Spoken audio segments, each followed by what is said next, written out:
Kale Doran never liked the quiet. Not in space. Silence meant something had gone wrong. He sat in the cockpit of his rust-bitten freighter, the Akron, fingers tapping rhythm on the console. 3 days into a routine cargo drop in the mid-rift zone, and his contact hadn't shown. No beacon. No reply. Just the cold hum of the stars, and the feeling he was being watched. Then, the screen blinked. Incoming transmission. Unauthorized encryption. Kale's jaw clenched. Well, that's not sketchy at all. He tapped it open. A masked figure flickered into view, black hood, voice modulated. Kale Doran. Former Earthcom. Dishonorably discharged. Current status, rogue operator. We have a job. No thanks, Kale muttered, reaching for the shutdown. Her name is Zara. You'll want to hear this. Kale froze. The feed shifted, displaying live footage of a prison chamber. Dim lights. Chains. A woman, blue-skinned, barely conscious, strung up like a trophy in the center of the room. Her body shimmered with faint bioluminescence, like the stars had been poured into her veins. Then the feed cut. Who the hell was that? Kale demanded. The voice returned.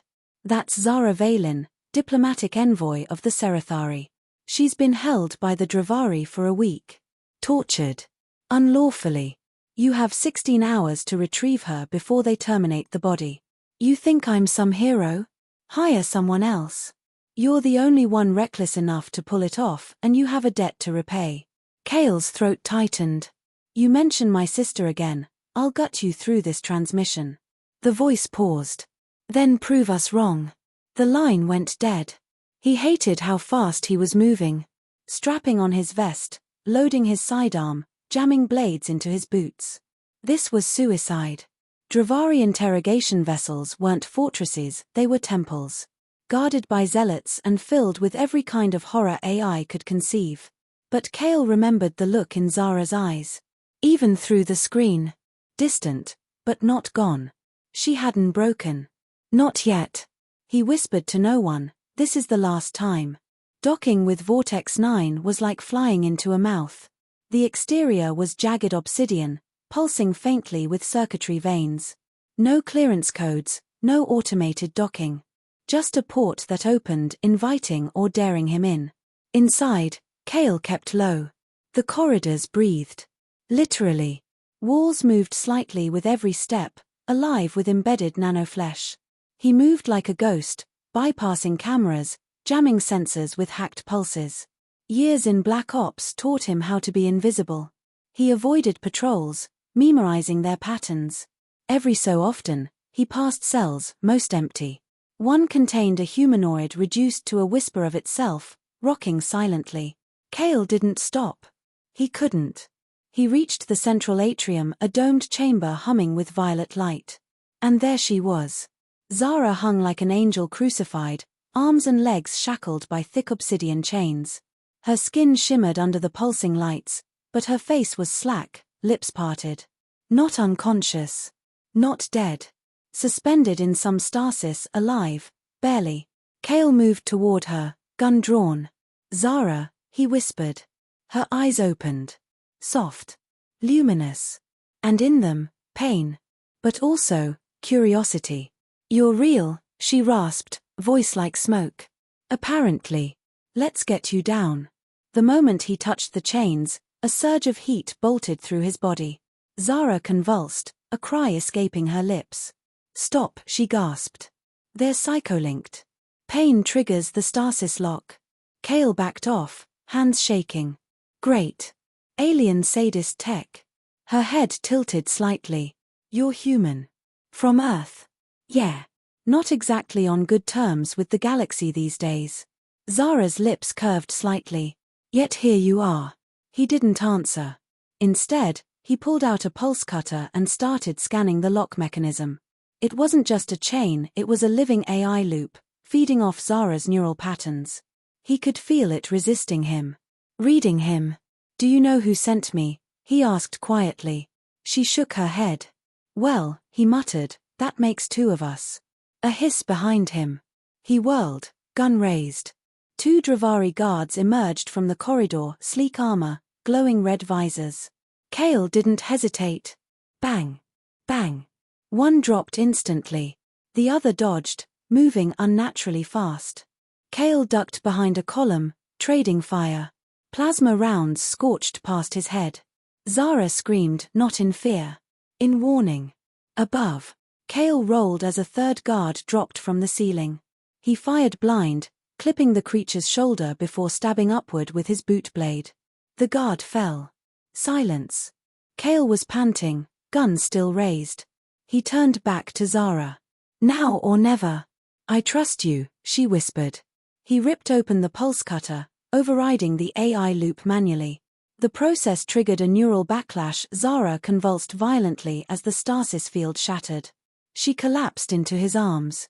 He caught her gently, holding her as if she might vanish. She trembled against him, heat pouring from her skin. Their eyes met, hers wet with pain, his burning with rage. They broke the others, she said softly. But I remembered your face. Kale blinked. You've never seen me before. I felt you. You were coming. Like a light in the dark.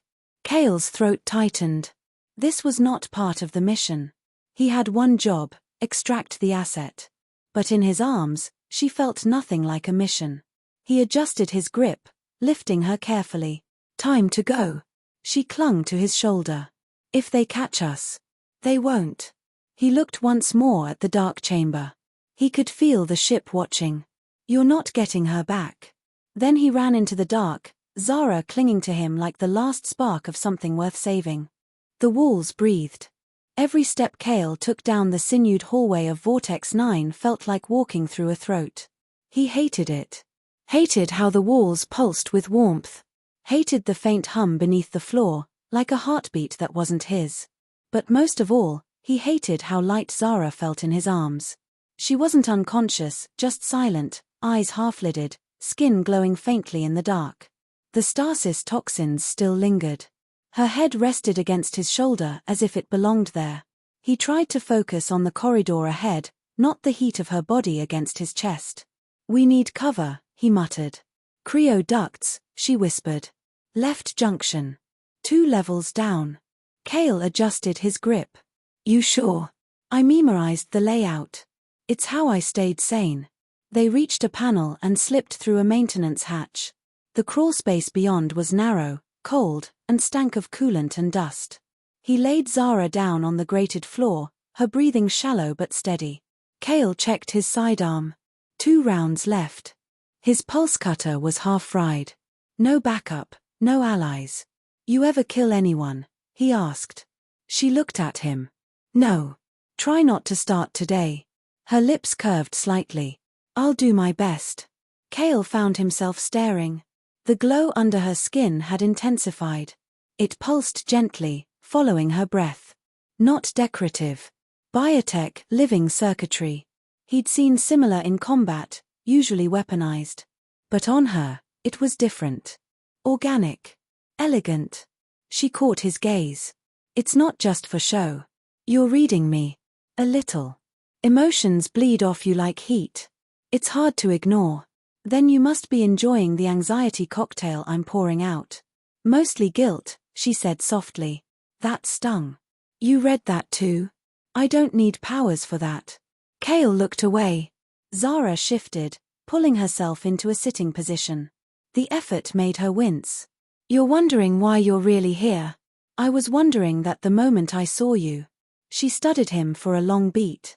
The Dravari tortured me for information. They believe I'm the key to peace between their enemies and the Serathari people. Are you? I'm the last diplomat left who hasn't chosen a side. Kale leaned back against the wall, exhaling. So I'm babysitting galactic neutrality? No. You're trying to save it. They sat in silence, the chill of the duct wrapping around them. The tension had shifted. Not gone, just suspended, like breath before a storm. Zara's voice came quieter now.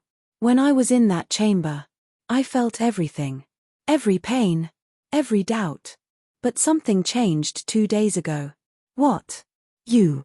You entered the system. I felt it. A heat. Like gravity. Kale scoffed. You're confusing adrenaline with attraction. Maybe. Or maybe I'm just tired of pretending I'm not terrified. Kale turned his eyes to her again. She was shaking. Not from fear. From restraint. Holding herself together with threads. He took off his jacket and handed it to her. She accepted it without a word, wrapping it around her slender frame. The fabric dwarfed her, but the tremble eased. Outside the duct, footsteps echoed. 3 sets. Then silence. Kale motioned her to stay still. He slipped out his knife and held his breath. The guards passed without stopping. Zara let out a slow breath. They're accelerating the search. They know we're not dead. That's a problem. You still have your extraction point. No. I'm improvising now. She hesitated. If I reach the core chamber, I can send a distress signal to my people. You're not in shape to walk, let alone fight. I don't need to fight. Just touch the interface. Kale shook his head. You'll die. She looked at him, calm. Then make it count. He didn't answer. Instead, he pulled out the small data drive he'd ripped from a terminal earlier. He plugged it into his pad. Surveillance logs, he muttered. Dravari com traffic. Let's see who's selling us out. The data decrypted slowly, revealing a series of logs. One caught his eye. Traitor uplink, origin, Earth sector. Son of a bitch, Kale whispered. Zara leaned over. What is it? We were bait. Someone on Earth sold you out to get you here. They knew I'd come. The whole mission was a setup. She blinked. So why rescue me at all? Kale stared at the screen, fury simmering. To make an example. Show what happens to anyone who dares cross them. They wanted me to watch you die. Zara met his eyes. Are you still going to leave me behind? No, he said. We're getting out.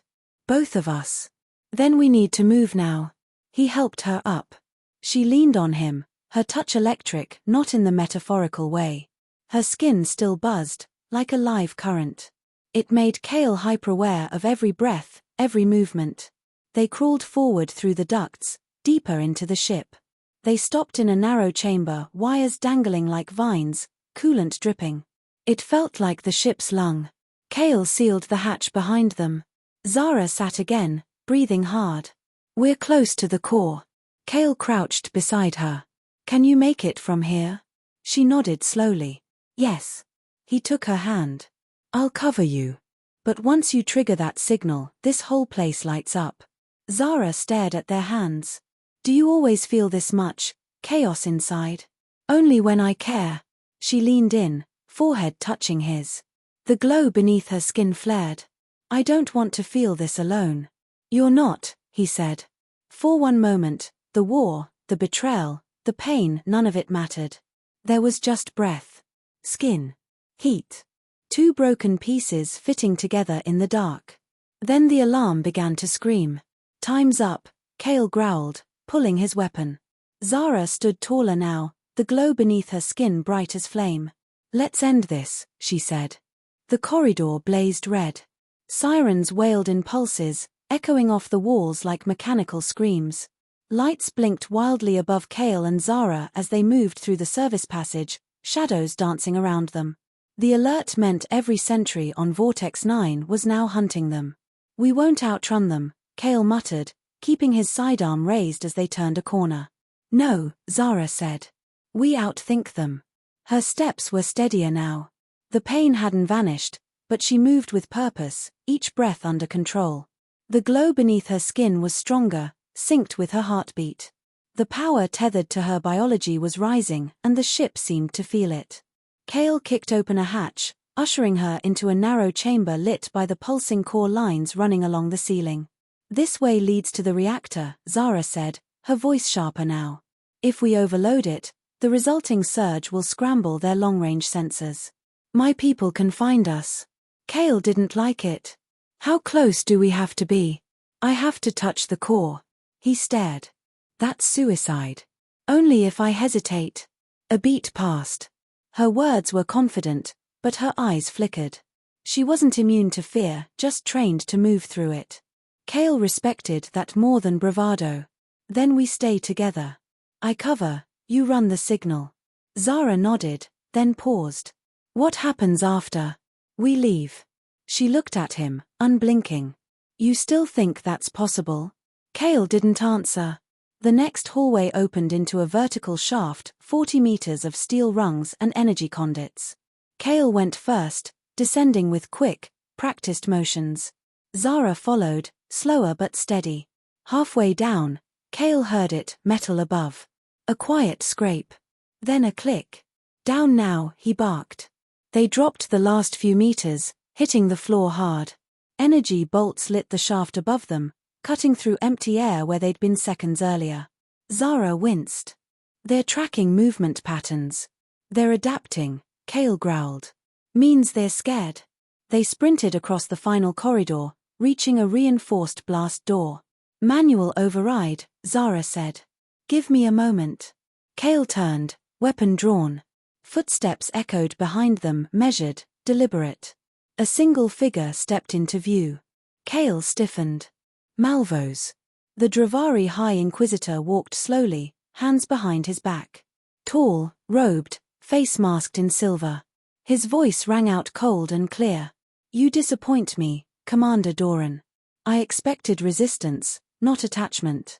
Kale stepped in front of Zara. She's not yours to break. She's not yours to save. Malvos extended a hand. She is the key. She holds the code to species-wide reconciliation. And you've corrupted her with your chaos. I didn't corrupt anything, Kale snapped. She saw through your lies. Zara's hand pressed against the door interface. Sparks jumped from her fingertips. The door groaned. Malvos tilted his head. Your people are watching. You think this is rescue. It's just spectacle. You both die here. Kale fired. The bolt struck Malvos square in the chest and fizzled out harmlessly against an energy field. Zara gasped. His armor. Run. Kale grabbed her arm and dove through the half-opened door as it slammed behind them. The reactor chamber throbbed with heat. Massive turbines spun around the core, a suspended sphere of raw energy pulsing between magnetic plates. Kale coughed from the heat. You said you just had to touch it. Yes, Zara said. But only if it accepts me. Kale blinked. What? I'm part synthetic. The Serathari engineered our envoys to interface directly with power systems. But we need alignment, mental and physical. How long? Minutes, if I focus. He turned, watching the blast door dent inward. You don't have minutes. Zara stepped forward, eyes locked on the core. Kale stood behind her, gun raised, heart hammering. For once, he wasn't thinking about escape. He was thinking about her. About how she had survived torture, isolation, betrayal and still chose purpose. Behind him, the door exploded open. Malvos stepped through the smoke, flanked by two guards. Kale fired again, this time aiming at the supports above the entrance. The metal cracked, and part of the ceiling collapsed, crushing one of the guards. The other raised a weapon, but Kale dropped him with a clean shot. Malvos kept coming. You can't stop what's coming, human, he said. She's already part of something larger. She was made for sacrifice. No, Kale said. She was made to choose. A blast of energy surged behind him. Kale turned. Zara was floating, barely above the ground, arms outstretched, light pouring from her skin. Her fingers touched the reactor field, and the sphere began to pulse with wild rhythm. She was connected. Kale rushed to her. Zara. Her voice echoed, strange and layered. I see them all, billions of minds. Pain, joy, anger, you. I see you. He grabbed her wrist. Don't lose yourself. She looked down at him, and for a second he wasn't sure if she was still fully there. Then her hand tightened around his. I won't. The core surged. Alarms screamed. Malvos made a final move, raising his blade, charging. Kale turned, but he was too far. Zara moved faster. A wave of energy burst from her chest, striking Malvos midstep. He was thrown backward, armor cracking, body skidding across the floor. The light faded. Zara dropped to her knees. Kale caught her. I'm here, he said. You did it. She nodded slowly. Signal, sent. Kale glanced at the overhead display. Emergency protocols had engaged. The reactor was destabilizing. The ship would burn in minutes. He lifted her gently.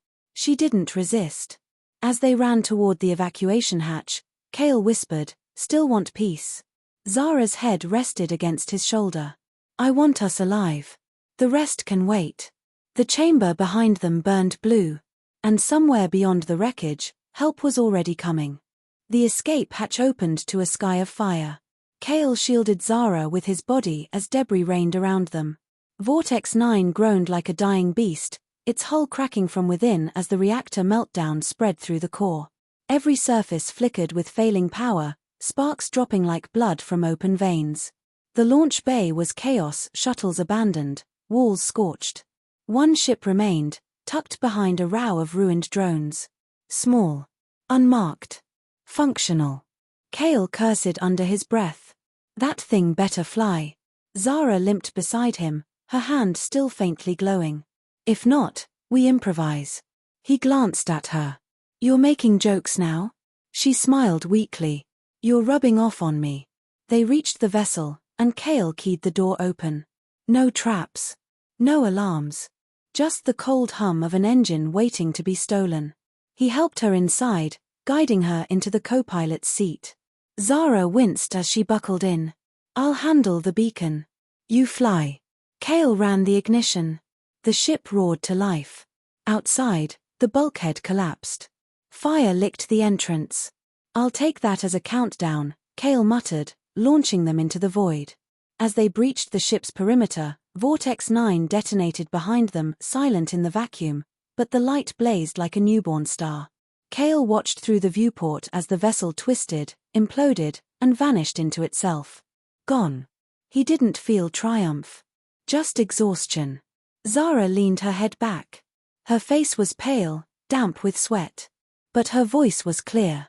"We'll be picked up in minutes." "My people received the signal." Kale nodded, not speaking. She turned to him. "You're quiet." "I'm thinking. About why they wanted us dead so badly." Zara frowned. "You think it's not over?" "No. I think this was just step one." A light blinked on the console, incoming transmission. Kale tapped the screen. The face that appeared stopped his breath. An admiral from EarthConf. Cold eyes. Familiar uniform. The man responsible for Kale's discharge. "Commander Doran," the voice said smoothly. "Congratulations on your extraction. Though unofficial, your actions provided valuable insight." Kale's grip tightened. "You used me. You volunteered. I was lied to." "We all serve a purpose," the Admiral replied. "Your contact was a proxy. But you completed the assignment. The Serathari envoy is secure. That was our only objective." Kale felt the old anger coil in his chest. "You set me up. Made me think this was a rescue. It was a data-gathering operation." "Yes," the Admiral said, unbothered. "And thanks to you, we now understand the extent of Serathari neural interfacing. We're re-evaluating diplomatic relations." Zara stiffened. "You were never trying to save me." "We never needed to," the Admiral said. "We needed you to push her to activate. The emotional trigger. The human variable. Fascinating results." Kale's voice dropped. "If you come after her." "We won't need to." The Admiral smiled thinly. "You'll hand her over." The screen went black. Zara looked at Kale. "You don't have to stay." "I know. You could hand me over and disappear. Go back to your mercenary roots. No more politics. No more lies." He didn't answer right away. His hands stayed on the controls, jaw tight. The stars ahead stretched endlessly, cold and silent. Zara's voice softened. "Why did you really come?" Kale exhaled slowly. "At first. Because someone made me angry. Then, because I saw you." She reached over, resting her fingers over his. He looked at her. "You were never just a mission." "I know." Another alert blinked, 3 ships incoming. Zara studied the data. "Serathari escort. My people." Kale nodded. They'll want a full report. DNA scans. Psychic logs. They'll want to keep me locked away, she said. For protection. You going with them? I don't know. He met her eyes. You don't have to decide now. But I do, she said quietly. If I go back, I'll disappear into protocol. Become a symbol, not a person. If I don't. You come with me, Kale said. She tilted her head. And where exactly are you going? He gave a dry smile. I haven't figured that part out. Zara reached for the comm panel. Her hand hovered over the accept call button. Kale watched her. Whatever you choose, I won't stop you. I know, she whispered. She tapped the console. A female voice, calm and precise, filled the cabin. Envoy Zara Valen. This is Serathari Command. We have you on sensors. Prepare for boarding. Zara looked at Kale one last time. Not for permission. For certainty. Then she replied, negative. Change of course. I'm not returning. Not yet. A pause. Confirm that, Envoy, the voice asked, shocked. I'm exercising diplomatic autonomy, Zara said. I'll contact you when ready. She ended the call. Kale stared. You sure? No, she said. But I'm done being used. He nodded. Then let's disappear. She leaned back in the seat. Anywhere but Earth. Agreed. The stars stretched ahead. Somewhere beyond, war still brewed, secrets still festered. But in that cockpit, there was only silence. And choice. Kale reached over, flipped off the tracking beacon. The ship faded from the grid. Zara looked out the window, her hand slowly finding his again. We're still burning, she said. Then we burn together. And they vanished into the dark.